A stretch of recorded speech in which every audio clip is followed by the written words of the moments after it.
Hantu Belanda di Sekolah, Part 5. Jika memang Ceceli, Madam Veronica, dan semua orang Belanda yang berada di pesta itu adalah hantu, lalu mengapa minuman yang mereka minum juga bisa diminum oleh dirinya?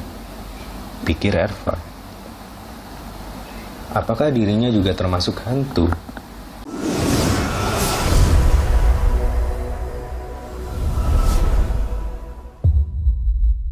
Halo Sobat Better Life, terima kasih telah kembali di channel Better Life Indonesia. Sekarang kamu berada di playlist horror misteri, dan bagi kamu yang ingin kisahnya kami angkat di podcast ini, silakan kalian cek kolom deskripsi ya. Pak Wawan memasuki aula tua. Saat Sari masih terseok-seok mencoba kembali bangkit, sementara si Ceceli sudah terbujur di lantai. Wajahnya penuh dengan lumuran darah yang mengucur dari dalam mulutnya. Pak Wawan kembali mengambil sebuah kursi dan menemparkan ke Madam Veronica. Beruntung Erva tanggap dan sedikit menghindar. Kalau tidak, justru kepalanya lah yang akan terhantam oleh kursi itu. Tapi secepat mungkin dan secepat kilat, Madam Veronica tak ada lagi di tempat. Ia sudah mengelantungkan diri di atap. Kakinya bersilang pada kepala jendela dan ia tertawa terbahak-bahak. Hilang seluruh senyuman manis dan wajah ramah dari Madam Veronica. Wajahnya yang sebelumnya cantik tiba-tiba berubah mengerikan, bagai seorang nenek tua yang lama sekali terkubur mati di dalam tanah, yang kembali bangkit untuk membalaskan dendam. Dengan sedikit sisa-sisa darah segar di mulutnya, rambut acak-acakan namun dibiarkan panjang, sementara lehernya berlumuran darah dan hampir saja putus. Sampai kapan? Sampai kapan? Belum juga kau balaskan dendammu, Veronica? Ucap Pak Wawan dengan tegas. Bukan urusanmu, jawab Madam Veronica terbata. Kata-katanya sudah tidak jelas. Mulutnya seakan hampir lepas dari rahangnya. Madam Veronica kembali tertawa terbahak-bahak. Tawanya itu mengerikan, tidak seperti suara manusia. Ia mendaratkan kakinya ke lantai, tapi kakinya tak kuat menjaga tubuhnya dan ia lunglai. Badannya mengesot di lantai, menjejaki darah-darah di lantai yang masih membanjiri. Sesekali lidahnya yang panjang dan busuk dipenuhi belatung menjulur, mengais dan menjilat minuman darah yang ada di lantai. Saat itu, Erva tersadar bahwa minuman yang selama ini dia minum ternyata adalah darah manusia. Sari berhasil bangun dan meraih pedangnya. Sedikit kekuatan yang terisi. Ia berharap mampu menuntaskan misinya. Ia tebaskan pedang ke leher Madam Veronica, tapi naas, ia berhasil menghindarinya.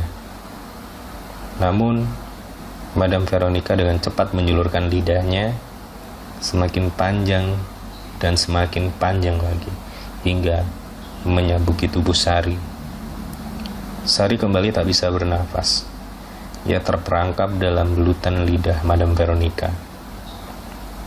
Sari semakin lunglai, nafasnya sudah habis, dan kembali tangannya melepaskan pedang dan terhempas di lantai. Dengan sigap Pak Wawan menghunuskan pedang ke lidah Madam Veronica.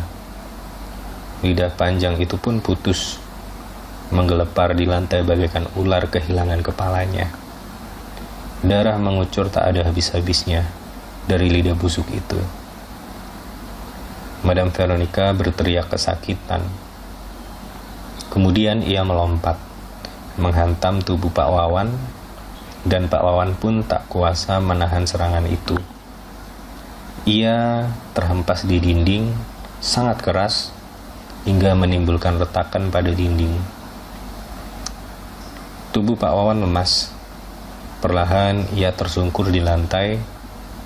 Madam Veronica menyeringai senang. Tawanya kembali memenuhi ruangan. 2 keturunan Raharjo dalam 1 tangan. Sekali hempas, aku bisa membunuh kalian, ucap Madam Veronica. Pak Wawan kembali berusaha untuk bangun. Tanpa mempedulikan rasa sakit dalam tubuhnya, kembali ia serang Madam Veronica. Pak Wawan berkali-kali jatuh, pun Madam Veronica juga jatuh. Tubuhnya terpotong-potong satu persatu, mulai dari lidah, tangannya hingga rambutnya. Madam Veronica semakin geram dengan Pak Wawan. Saat Pak Wawan semakin lemah, tubuh Madam Veronica pun juga sudah tak utuh lagi. Dan saat itu mendekati Pak Wawan. Ia buka mulutnya lebar-lebar, seolah-olah hendak menelan Pak Wawan. Pak Wawan yang tak bisa berkutik, pedangnya terhempas jauh dari tangannya. Tenaganya pun juga tak mampu menghalau lawannya itu.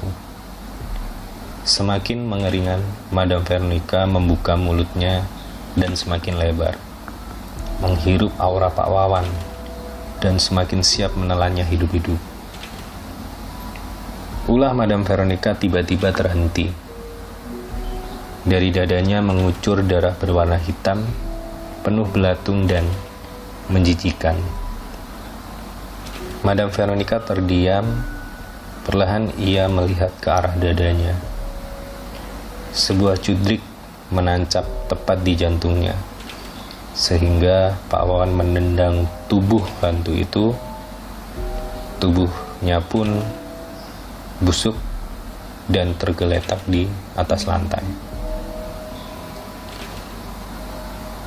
Pak Wawan berdiri, segera memeluk Sari yang tangan kanannya masih memegang cudrik itu, dengan lumuran darah yang berwarna hitam. Tugas kita sudah selesai, Kang, tanya Sari dengan lirih. Sudah, tugas kita sudah selesai. Secepatnya kita harus keluar dari tempat terkutuk ini, jawab Pak Wawan. Pak Wawan pun menatap ke arah Erva dan memberi isyarat agar Erva mengikutinya keluar aula tua itu. Apapun yang kamu lihat, kamu harus siap, ucap Pak Wawan pada Erva. Tak banyak bicara pun, Erva juga hanya mengangguk. Banyak hal yang kita lewati dalam hidup ini terkadang tak masuk akal, tambah Pak Wawan. Kamu sudah siap, Erva? Erva mendekat ke Pak Wawan dan Sari yang sudah berada di depan pintu aula dan bersiap untuk keluar. Sari sedikit melirik ke Erva, sementara Pak Wawan memegang pundak Erva dan sedikit menepuknya. Pak Wawan ingin menenangkan Erva, yang pasti hatinya sangat terguncang. Erva hanya terdiam, berdiri membeku, mulutnya tertutup rapat. Ia sama sekali tak mampu menjawab atas apa yang terjadi. Keberadaan Sari dan Pak Wawan pun yang ada di sampingnya tak cukup menghibur atas kegoncangan jiwanya yang luar biasa. Ternyata di depan matanya, Erva melihat tubuhnya terbaring di depan pintu aula tua dengan segelas minuman berwarna merah pekat masih berada di tangannya. Sekian.